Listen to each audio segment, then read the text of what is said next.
Alright, that's another star down. Yeah, there's a couple more we can get from here before we move on.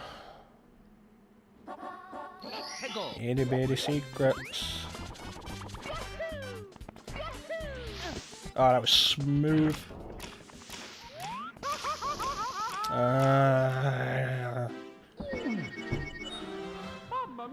It was smooth, then things happened. Yeah.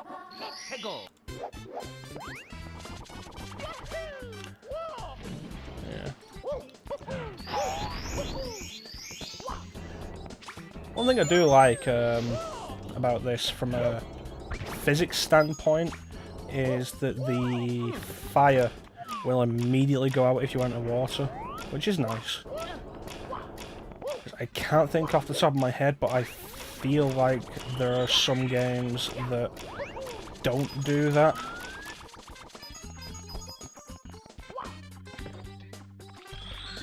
Okay, so 2...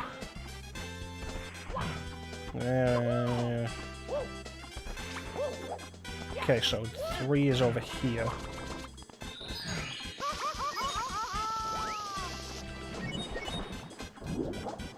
4 is over here. Wait, is this 4 and 5? Did I miss this at the start?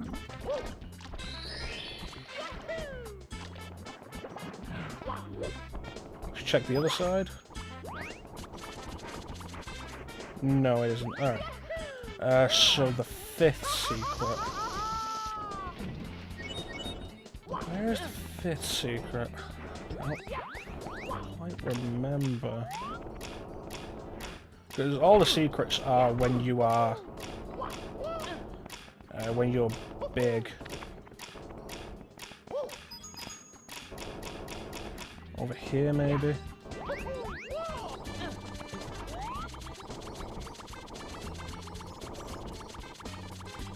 The cannon.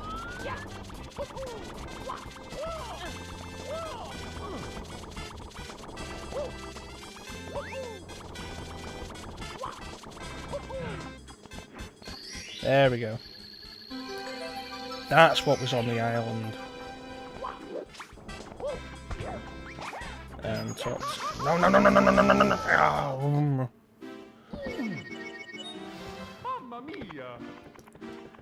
Do you need the cannon for anything in this level? I don't remember. I don't think you do. Oh, you actually can't get this secret from this side. Alright.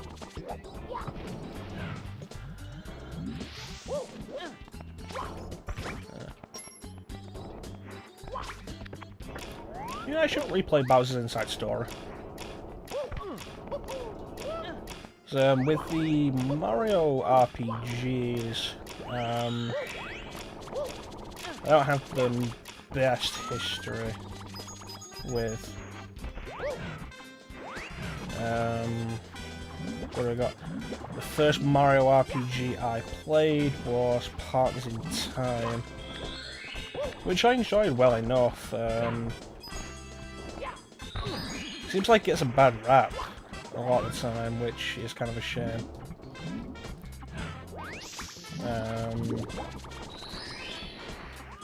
The one on the top of the mountain. Okay, just talk to me, you.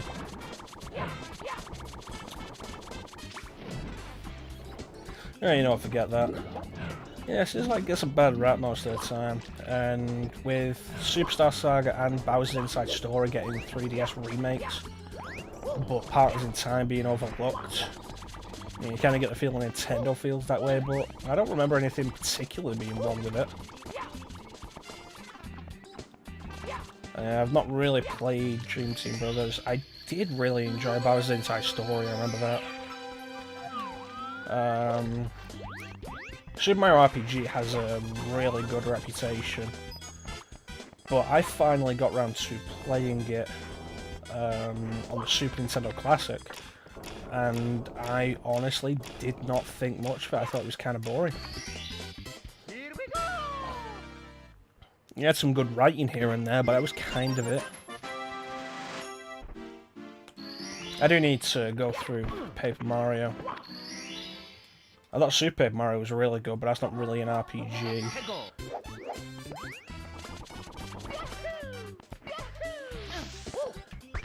1,000 Year Door is on my list and has been for a long time, but you're supposed to backflip there, Mario.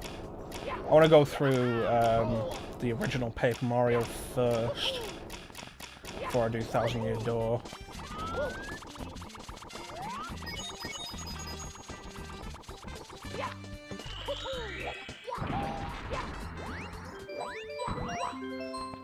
I've not played Dream Team Brothers or Paper Jam Brothers. Sticker Star, I've heard really bad things about Sticker Star and none of them make me want to play it. And then Colour Splash, I've heard less bad things about. Get round to it sometime maybe.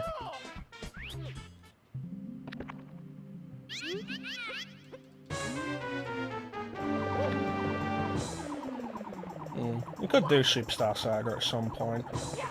Or the original Paper Mario.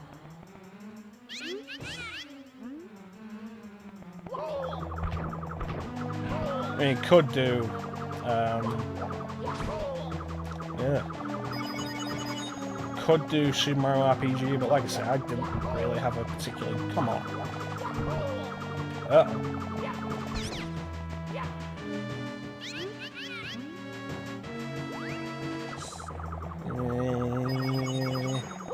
Yeah, I didn't really have a particularly good time with it, and like the worst thing that can happen when you play a game is that you're bored. I mean, I probably would have loved Super Mario RPG when I was younger, if only Nintendo had released it in this country.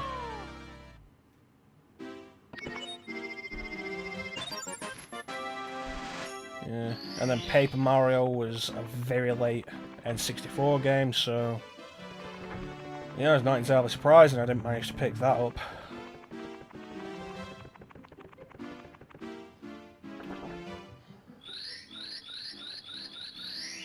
Thousand Year Door. I don't think I've ever actually seen a 1,000 Year Door on a shelf.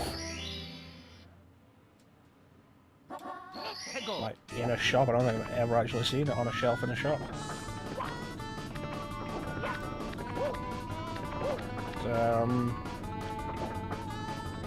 Mario games are always desirable, and there's always somebody willing to pick up games for some old systems. The GameCube's a solid system.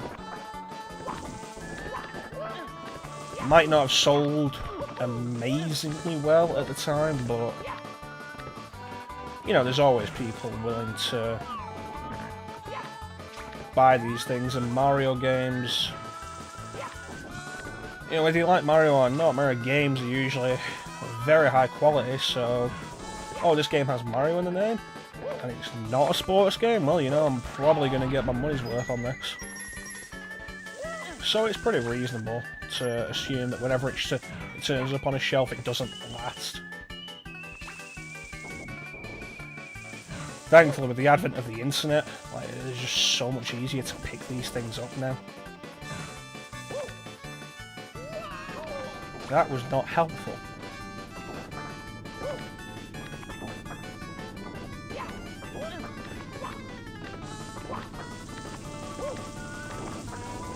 Yeah, the internet's made it so much easier. Although region locking also doesn't help with that. I'm gonna die. Oh no, I made it! Okay, I'm happy with that. I was expecting this to be a really bad idea. But it worked. I'm okay with it.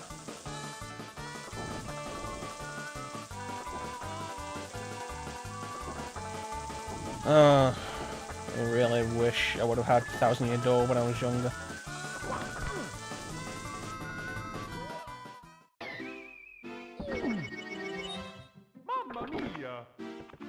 You can just imagine the face I made there.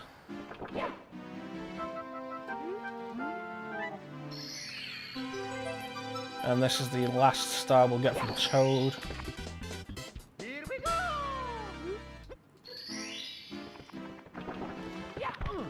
Yeah, I used to love Tick-Tock Clock as a kid, and I really don't anymore. I also knew when to jump into it, because the speed the clock's ticking at changes depending on where the hands are when you jump into it. Kind of like Wet Dry World, with the height of the water.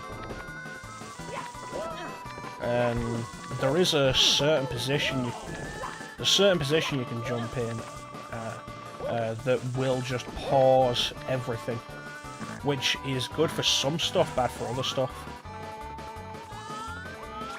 If I could turn the camera more so I could see where the hand is, that'd be really nice. It's like the camera really doesn't help at some points. One thing I did want to bring up about the fast forward during Lethal Lava Land when I was on the shell, there was a green mushroom behind the pillar where we got the first star in that course. And I was trying to get it, and I think I tried twice. And both times, the camera just shifted in a really bad way. And completely threw me off. And I knew if I tried pressing my luck at that, the shell would just be destroyed. And that would just be so much fun.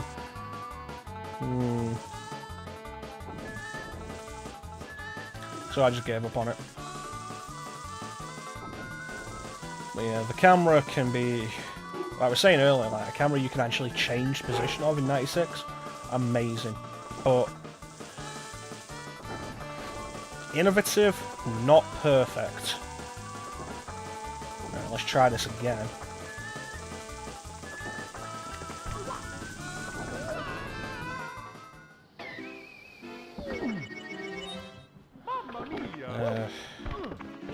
You know, I think I'm going to leave that star and go for a different one.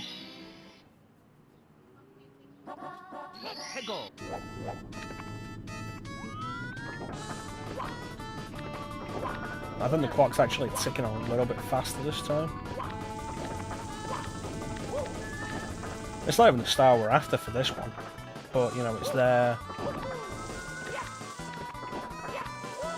Yeah, one of our biggest problems with Tick-Tock Clock now is that the entire thing is over a bottomless pit.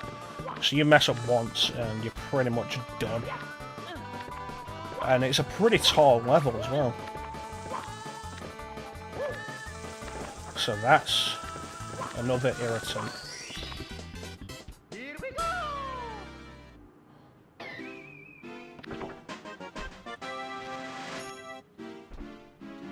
Yeah, we'll get one more star.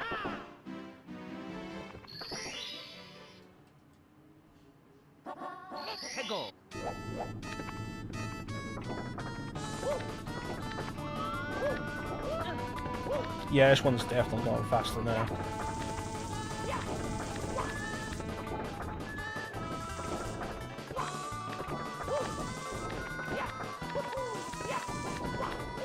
Yeah. Alright. Okay. Shouldn't have pressed my luck.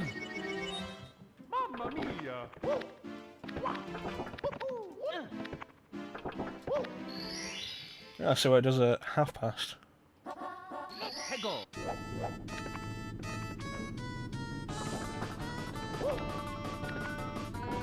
Looks like it's actually really slow. Yeah. Really slow.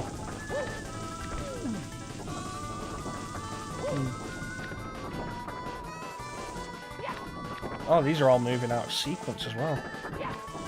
They're moving at different speeds. Neat. I hate this level. You know what, let's go show off Rainbow Ride.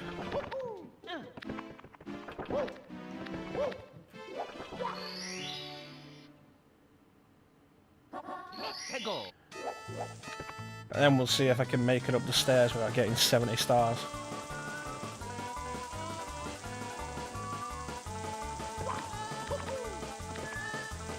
With these two being the levels you're most likely to die on, again, this entire thing is over a bottomless pit. So mess up and you're probably done.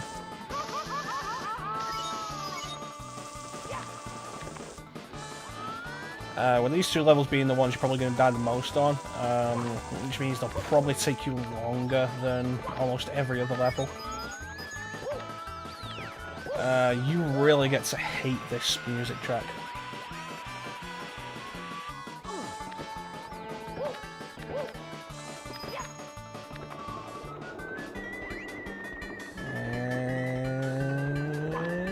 Yeah, we made it.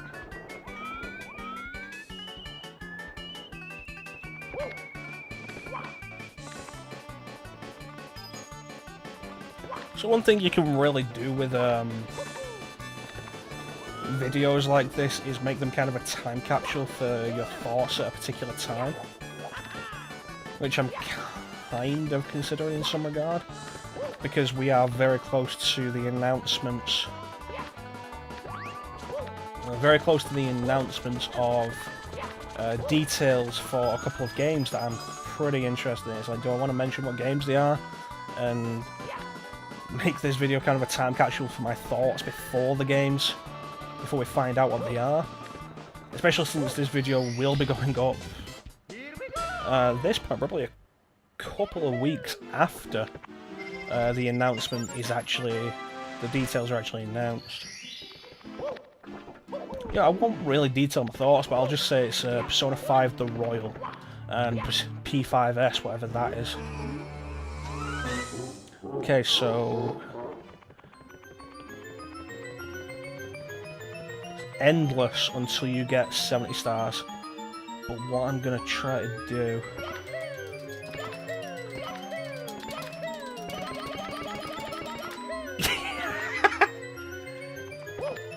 I've never actually done that before.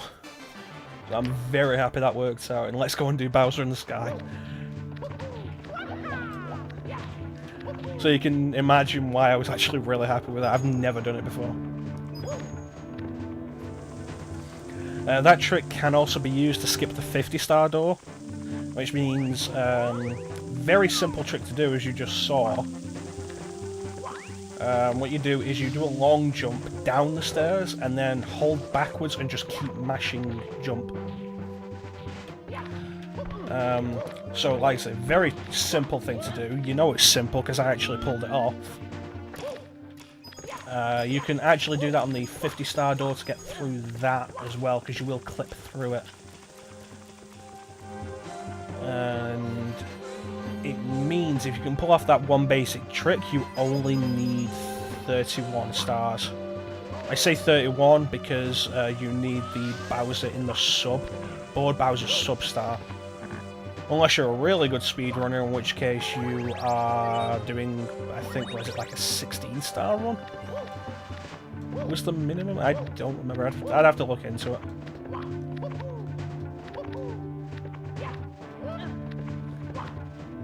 But we're going to go finish this, and we'll see how many tries this takes. And as you've come to expect from me, if this takes more than one try, I'm not going to be cutting to when I win. I'll be showing all of the failures, because failure is a part of the game. Like, if we're not doing it perfect, that's a part of the experience. I just will... Oh, no! Come on, camera. A little bit faster if you would. If, as I was saying before I failed, failure is a part of the experience, and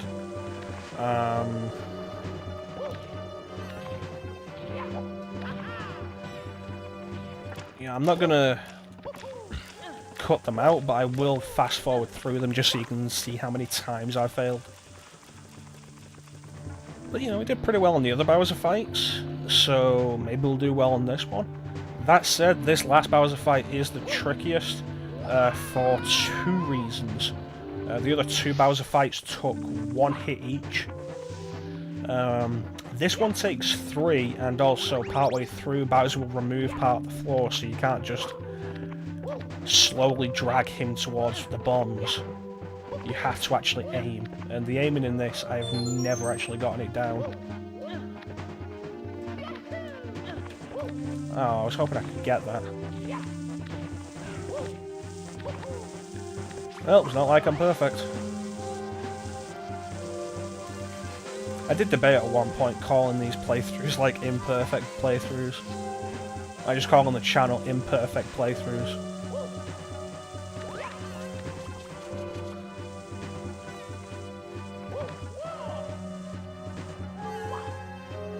Well, at least we made it that time. The good news about this, though, is if you do lose to Bowser, you don't actually have to do this entire level again. You're just thrown outside the level, outside the pipe there, so you can just go straight back in. And you should never get a game over against Bowser here, because there's a 1-up right there, and it respawns every time you come out. I love this musical piece, it really sets the tone. So that's not actually a lighting effect on Bowser, they have actually recolored his model. Grab him before it does that, because that attack is really irritating.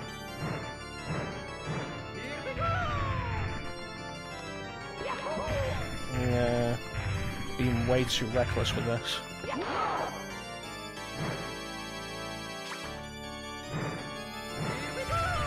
Oh. And he's got his shockwave attack this time.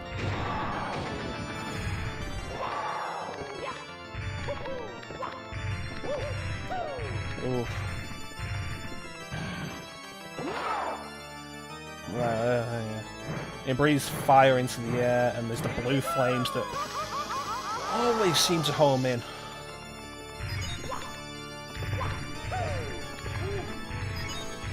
Okay, what do we got? We got like 1 hit maybe. Okay, come on.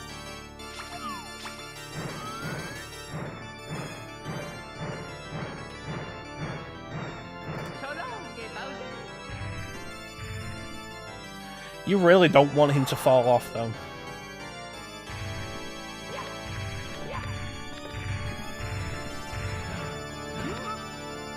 Okay, which one is closer? That one. Oh no.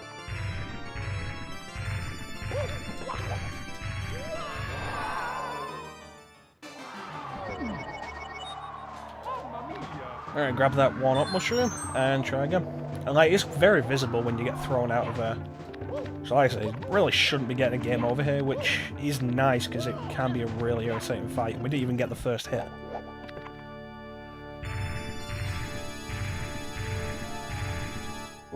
Alright, so round 2.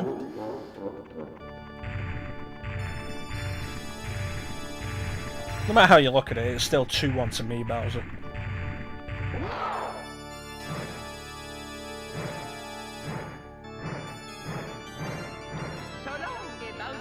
Yes! But it ain't over yet.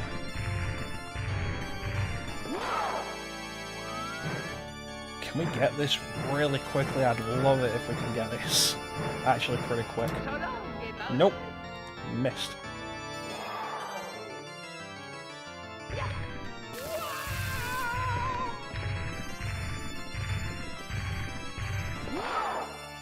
Try again.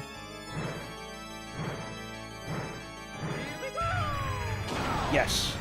Alright, now it's going to get tricky because he's going to get rid of most of the floor. It doesn't matter how fast you grab him, that floor's going.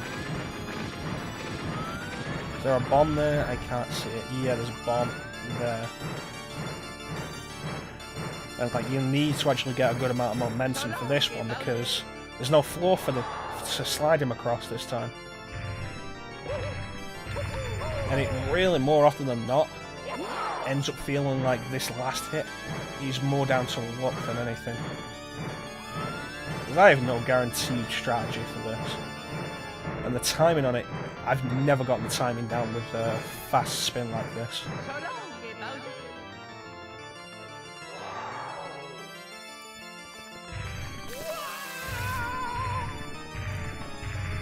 We should have jumped there. Okay, that one. Yes! We did it! Maybe Super Mario 64.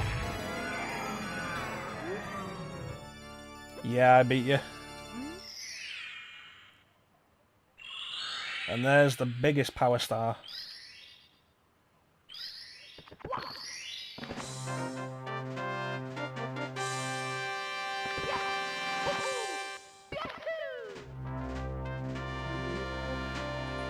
Oh, what a journey.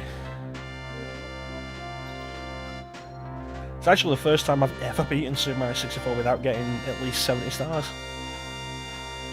Like I say, I've never actually pulled off the backwards long jump before to get up the stairs.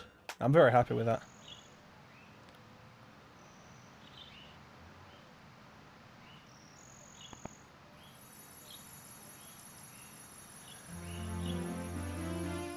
So where was Peach this entire time?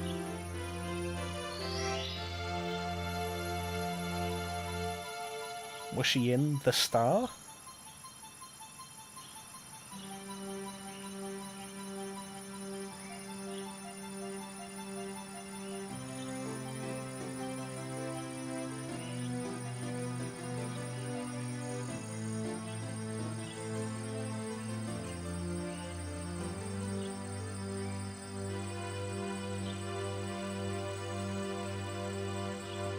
Once again, we saved Princess Peach.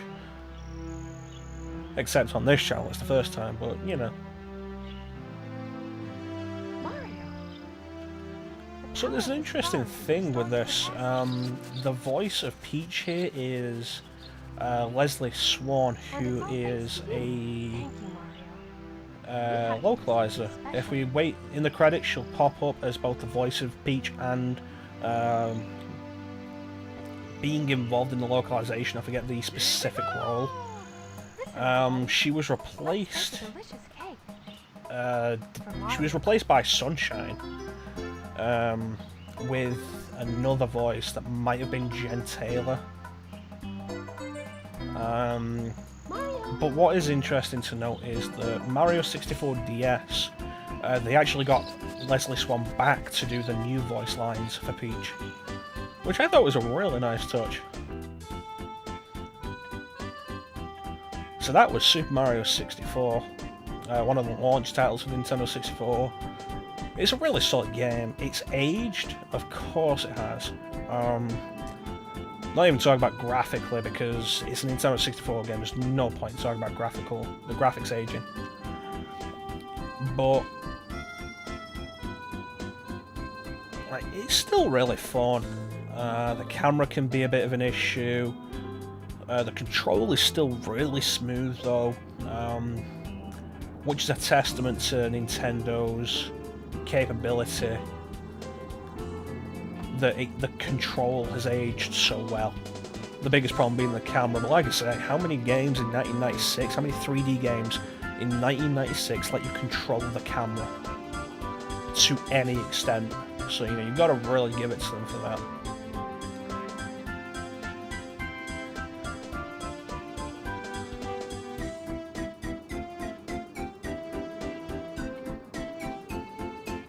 So I'm not sure what I'll play next time I play a Mario game for the channel. It could be Sunshine, because it's been a long time since I played Sunshine. So that could be fun to go back to. Kind of debating doing a bit of Mario Party every now and then.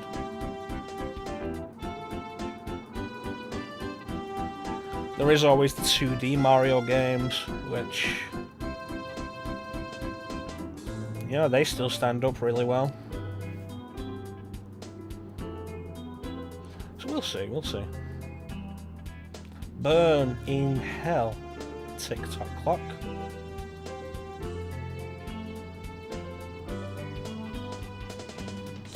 There you go, screen text writer Leslie Swan. And Peach voice Leslie Swan. Charles Martinet, this isn't actually the first time he voiced Mario. The first time he voiced Mario was in Game-wise, the CD version of Mario Teaches Typing, I think, or like the second version of Mario Teaches Typing, which had the weird face. But Charles Martinet had been doing the voice in some conventions before that with the same face technology as they used for the face in Mario Teacher Typing. But this is the first time most people heard Charles Martinet as Mario, and he's still doing it, and it's iconic. Thank you so much for playing my game. And just like Aladdin on Super Nintendo, this is it. We're here until we turn the system off. Also, my controller turned off. There we go. So there were a couple of Nintendo 64's games. There were a couple of Nintendo 64 games that did this, where it's just the end screen and that's it until you turn the system off. But that was Super Mario 64. I had some fun playing with it. I hope you enjoyed this Let's Play, and I will catch you all next time. Have a good day.